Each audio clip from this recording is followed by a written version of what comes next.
આજે 23 સપ્ટેમ્બર સંકલ્પ દિન. આજના નિમિત્તે ડોક્ટર બાબા સાહેબ આંબેડકરે લખેલ પોતાના સ્મરણ ગ્રંથ વેઇટિંગ ફોર વિઝાનું એક પ્રકરણ જે ખાસ વડોદરાના એમના અનુભવો પર આધારિત છે. અનુવાદ ડોક્ટર G.K. વણકર. સ્વર ડોક્ટર G.K. વણકર. પ્રકરણનું શીર્ષક છે પશ્ચિમમાંથી પાછા ફરવું અને વડોદરામાં રહેઠાણ ન મળવું. હું 1916માં ભારત પરત આવ્યો. વડોદરાના મહારાજાએ મને ઉચ્ચ અભ્યાસ માટે અમેરિકા મોકલ્યો હતો. મેં ન્યુયોર્કની કોલંબિયા યુનિવર્સિટીમાંથી 1913થી 1917 સુધી અભ્યાસ કર્યો હતો. 1917માં હું લંડન ગયો અને ત્યાં યુનિવર્સિટી ઓફ લંડનના સ્કૂલ ઓફ ઇકોનોમિક્સમાં પોસ્ટ ગ્રેજ્યુએટ ડિપાર્ટમેન્ટમાં જોડાયો. 1917માં મારે અભ્યાસ પૂરો કર્યા સિવાય જ ભારત પરત આવવું પડ્યું હતું. મને વડોદરા રાજ તરફથી શિક્ષણ પ્રાપ્ત થયું હતું, એટલે મારે વડોદરા રાજની નોકરી કરવા હું બંધાયેલ હતો. એટલે હું પરત આવ્યો હતો કે સીધો જ વડોદરા ગયો. મેં વડોદરાની નોકરી કેમ છોડી એના કારણો મારા હાલના હેતુ માટે અપ્રસ્તુત છે. હું એમાં ઉતરતો નથી.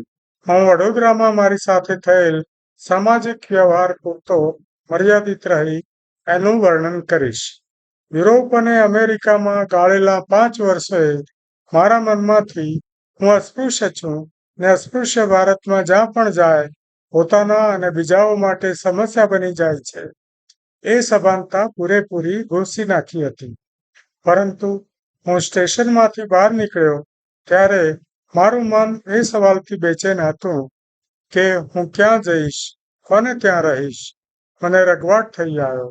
મને ખબર હતી કે વિશી નામે ઓળખાતી હિન્દુ હોટલો તો હતી જ, એમાં હું નહીં રહી શકું. એમાં પ્રવેશનો એક જ રસ્તો હતો, ખોટા નામે રહેવું. પણ હું એ માટે તૈયાર નહોતો, કેમ કે જો હું ઓળખાઈ જાઉં ને ચોક્કસ જ થાય તો પછી થનારા પરિણામોની હું આગોતરી ધારણા કરી શકતો હતો. વડોદરામાં અમેરિકા ભણવા આવેલા મારા મિત્રો હતા. એ મારું સ્વાગત કરશે મને ખાતરી નહોતી. પોતાના ઘરમાં કોઈ અસ્પૃશ્ય છે એ વાતે તેઓ ક્ષોભ અનુભવશે. હું સ્ટેશનના છાપરા તળે ક્યાં જવું ને શું કરવું એ વિમાસતો ઊભો. પછી મને સૂચ્યું કે કેમ્પમાં કોઈ જગ્યા છે કે કેમ એની પૂછપરછ કરું.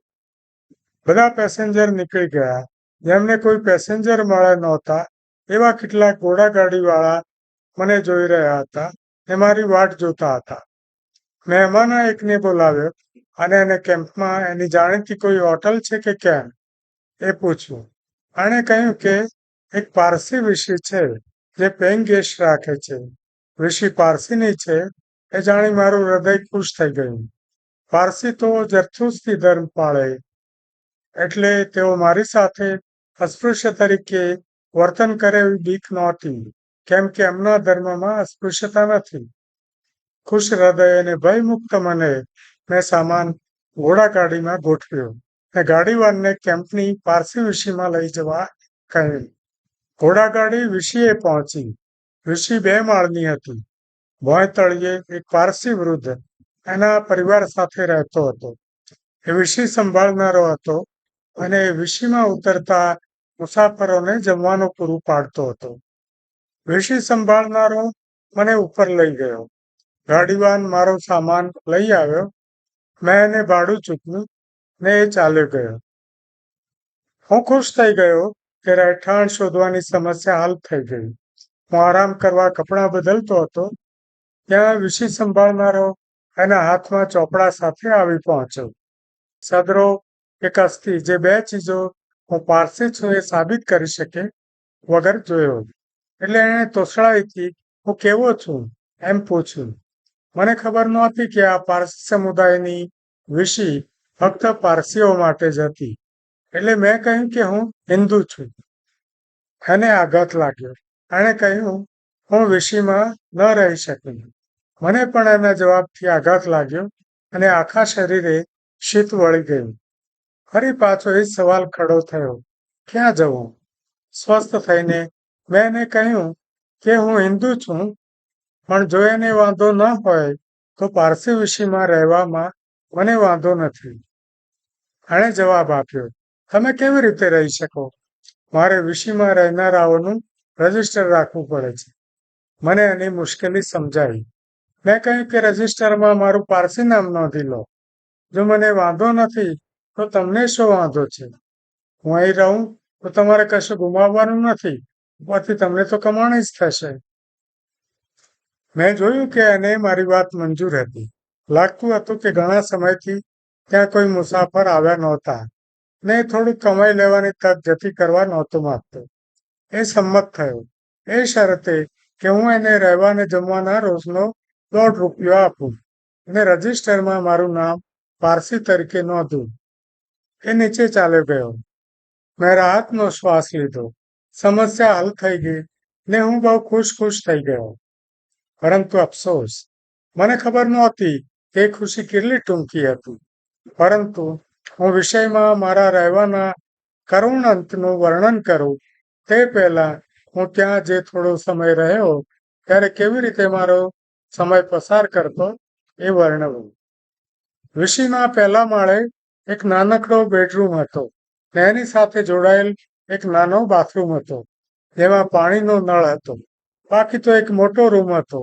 હું રહ્યો એ દરમિયાન એ રૂમ બધી જાતની કચરાપેટી, બાંકડા, તૂટેલ ખુરશીઓથી ભરેલો હતો. હું એકમાત્ર એકાકી વ્યક્તિ આ બધાની વચ્ચે વસતો હતો. સવારે વિષયની દેખરેખ રાખનારો ચાનો કપ લઈને આવ્યો. એ પાછો 9:30 વાગે સવારનો નાસ્તો લઈને આવ્યો. ત્રીજી વાર સાંજે 8:30 વાગે વાળું લઈને આવ્યો.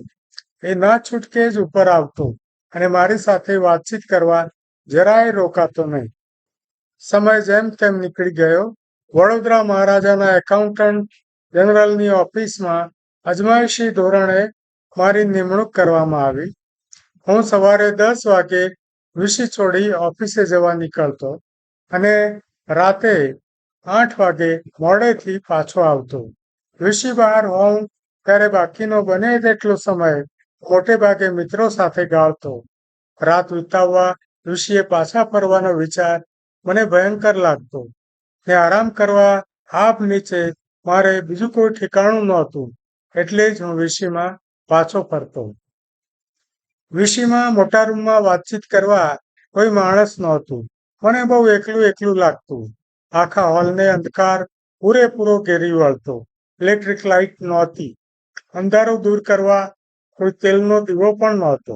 વિષય સંભાળનારો એક નાનું ફાનસ લઈ આવતો જેનો પ્રકાશ થોડાક ઇંચથી આગળ પહોંચતો નહોતો.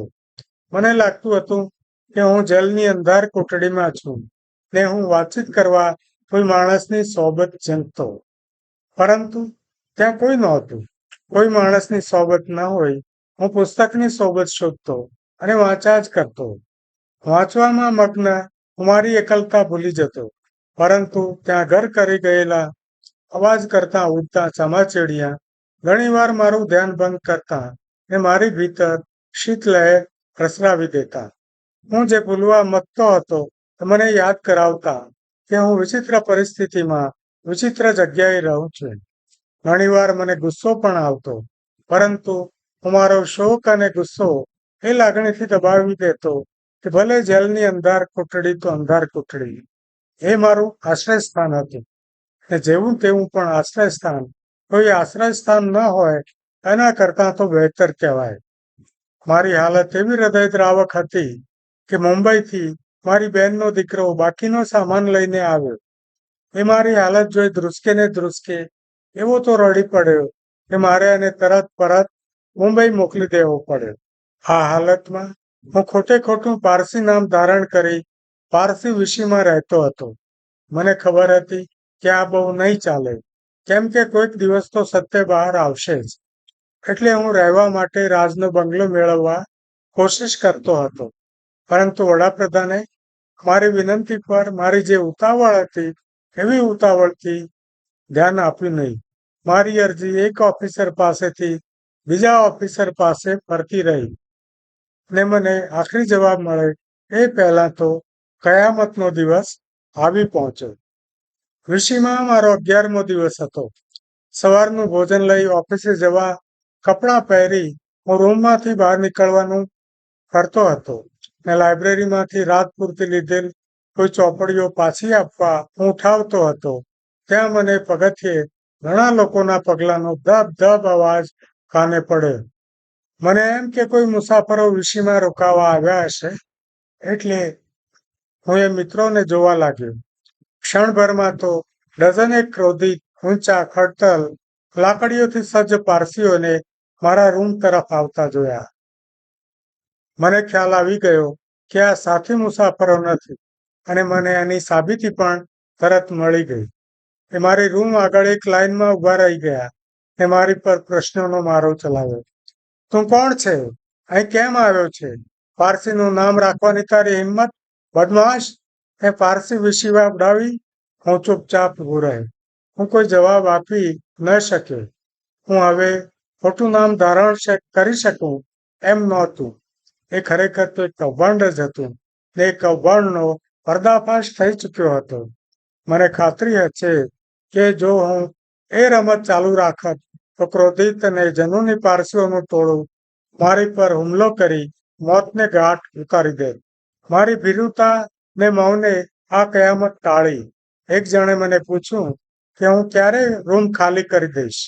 એ સમયે તો મને આશ્રય જીવ કરતાં પણ વધારે વહાલો હતો. સવાલમાં રહેલ ધમકીનો અર્થ એ હતો કે પ્રશ્ન ગંભીર હતો એટલે મેં મારું મૌન તોડ્યું ને એમને મને હજી એકાદ અઠવાડિયું રોકાવા દેવા આજીજી કરી. મને એમ કે એટલામાં કદાચ પ્રધાનને મારી બંગલાની અરજી મંજૂર થઈ જશે. પરંતુ પારસીઓ કશું સાંભળવાના મૂડમાં નહોતા. અમને અલ્ટિમેટમ આપી દીધું. સાંજ સુધીમાં હું વીશીમાં ન જોઈએ. મારે સામાન પેક કરી દેવો નહીતર પરિણામ સારું નહીં આવે. પછી તેઓ ચાલ્યા ગયા. હું મૂંઝાઈ ગયો. મારું હૃદય ભાંગી પડ્યું. હું બધાને શાપતો રડી પડ્યો. મારી પાસે મારું કિંમતી આશ્રયસ્થાન ઝૂંટવી લેવામાં આવ્યું હતું. એ કેદી કોઠડીથી બહેતર તો નહોતું પણ તોય મારે માટે બહુ કિંમતી હતું. પારસીઓના ચાલ્યા ગયા પછી હું થોડો સમય રસ્તો કાઢવા વિચારમાં પડી ગયો. મને આશા હતી કે મને જલ્દી રાજનો બંગલો મળશે ને મારી મુસીબતોનો અંત આવશે. એટલે મારી સમસ્યા હંગામી થોડા સમય પૂરતી હતી ને કોઈ મિત્ર પાસે જાઉં એ સારો ઉકેલ હશે. વડોદરા રાજના અસ્પૃશ્યોમાં મારા કોઈ મિત્રો નહોતા પરંતુ બીજા વર્ગોમાં મિત્રો હતા. એક હિન્દુ હતો, બીજો ભારતીય ખ્રિસ્તી. પહેલા તો મારા હિન્દુ મિત્ર પાસે ગયો ને એને આવી પડેલી મુસીબતની વાત કરી. એ ઉમદા આત્મા હતો. એ મારો ખાસ અંગત મિત્ર. એને ઉદાસીને અણગમો થઈ આવ્યો પરંતુ એણે એક આગાહી કરી. એણે કહ્યું કે જો તું મારા ઘેર આવશે તો મારા બધા નોકરો ભાગી જશે. હું એમનો ઇશારો સમજો ને એને વધારે આગ્રહ કરવાનું માંડી વાળી. મને ભારતીય ખ્રિસ્તી મિત્રને ત્યાં જવાનું ગમતું નહોતું. એકવાર એણે મને એને ઘેર જઈ સાથે રોકાવા આમંત્રણ આપેલું પણ મેં ના પાડેલી ને પારસી વિશીમાં જ રહેવાનું પસંદ કરેલું. એનું કારણ એ હતું કે એની આદતો મને પસંદ નહોતી. હવે જાઉં તો એ ઘસીને ના જ પાડી દે. એટલે હું મારી ઓફિસે ગયો. હું આશ્રયસ્થાન મેળવવાની તક ગુમાવવા માંગતો નહોતો. એક મિત્ર સાથે વાતચીત કર્યા પછી મેં નક્કી કર્યું કે ભારતીય ખ્રિસ્તી મિત્રને ત્યાં જઈ એ મને એને ત્યાં રાખવા તૈયાર છે કે કેમ એ પૂછવું. જ્યારે મેં એને સવાલ કર્યો ત્યારે એણે જવાબ આપ્યો કે એની પત્ની આવતીકાલે વડોદરા આવવાની છે. એને પૂછીને એ કહેશે. મને પછીથી ખબર પડી કે બહુ મુસદ્દી ભરેલો જવાબ હતો. એ પોતે ને એની પત્ની મૂળ બ્રાહ્મણ હતા ને બંને ધર્મ બદલીને ખ્રિસ્તી થયા હતા. પતિ વિચારે ઉદારમત થયો હતો પણ પત્ની હતી રૂઢિચુસ્ત જ રહી હતી અને એણે કદી પોતાના ઘરમાં અસ્પૃશ્ય રહે એ માટે સંમતિ આપી જ ન હોત. આમ આશાનું છેલ્લું કિરણ લુપ્ત થઈ ગયું. મારા ભારતીય ખ્રિસ્તી મિત્રના ઘેરથી હું નીકળ્યો ત્યારે સાંજના 4 વાગ્યા હતા. હવે ક્યાં જવું એ સૌથી મોટો સવાલ હતો. મારે વિશે છોડી જ દેવાની હતી ને કોઈ મિત્ર નહોતો જેને ત્યાં હું રહી શકું. હવે એક જ વિકલ્પ હતો. મુંબઈ પાછા ફરવું. વડોદરાથી મુંબઈની ટ્રેન રાતે 9 વાગે હતી. 5 કલાક કાઢવાના હતા. એ સમય ક્યાં પસાર કર્યો? વિશીએ જાઉં, મિત્રને ત્યાં જાઉં. ભવિષ્ય પાછા જવાની હિંમત એકઠી ન કરી શક્યો. મને ડર હતો કે પારસીઓ આવીને મારી પર હુમલો ન કરી બેસે. મને મિત્રને ત્યાં જવાનું મન નહોતું થતું. મારી હાલત તો દયાજનક હતી, પણ કોઈ મારી દયા ખાય એ પણ મને પસંદ નહોતું. હું શહેર અને કેમ્પના સીમાડે આવેલ કમાટીબાગમાં જાહેર બગીચામાં 5 કલાક ગાળવાનું નક્કી કર્યું. હું ત્યાં થોડાક શૂન્ય મને તો થોડાક શોકગ્રસ્ત મને શું થઈ રહ્યું છે એ વિચારતો બેઠો. દુઃખી સંતાનો માતા પિતા વિશે જેમ વિચારે છે એમ માતા પિતા વિશે વિચારતો બેઠો. 8 વાગે હું બાગમાંથી બહાર નીકળ્યો. ઘોડાગાડી કરી વીસીમાં ગયો. સામાન નીચે ઉતાર્યો. વીસીવાળો બહાર આવ્યો. એ કે હું એકબીજાને એક પણ શબ્દ બોલી ન શક્યા. એને થતું હતું કે મને તકલીફમાં મૂકવા બાબતે એ દોષિત છે. મેં એને બિલ ચૂકવ્યું. એણે ચૂપચાપ પૈસા લીધા ને મેં ચૂપચાપ વિદાય લીધી. હું ઊંચી આશાએ વડોદરા ગયો હતો. મેં ઘણી ઓફરો ઠુકરાવી હતી. યુદ્ધનો સમય હતો. ભારતીય શિક્ષણ સેવાઓમાં ઘણી જગ્યાઓ ખાલી હતી. મને લંડનમાં પણ ઘણા લોકોનો પરિચય હતો, પરંતુ મેં કોઈની મદદ માગી નહોતી.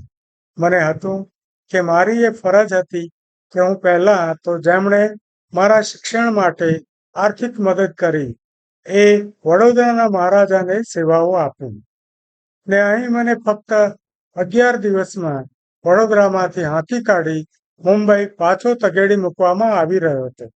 1 ડઝન લાકડીઓ ધારણ કરેલ પારસીઓ મારી સામે ભયંકર મૂડમાં ઉભેલા ને હું એમની આગળ ત્રસ્ત ચહેરે રહેમ માગતો હોઉં. એવું દ્રશ્ય છે જેને આજે 18 વર્ષ થઈ ગયા તો પણ ઝાંખું નથી પડ્યું. આજે પણ એ દ્રશ્ય મારી નજર સામે તરવરે છે ને હું એ આંખમાં આંસુ સિવાય સંભાળી શકતો નથી. પહેલી વાર જ મને ખ્યાલ આવ્યો કે હિન્દુ માટે જે અસ્પૃશ્ય છે એ પારસી માટે પણ અસ્પૃશ્ય છે. આ વિડીયો લાઈક કરવા, સબસ્ક્રાઇબ કરવા, શેર કરવા વિનંતી છે. આભાર. ડૉક્ટર જી કે વણકર,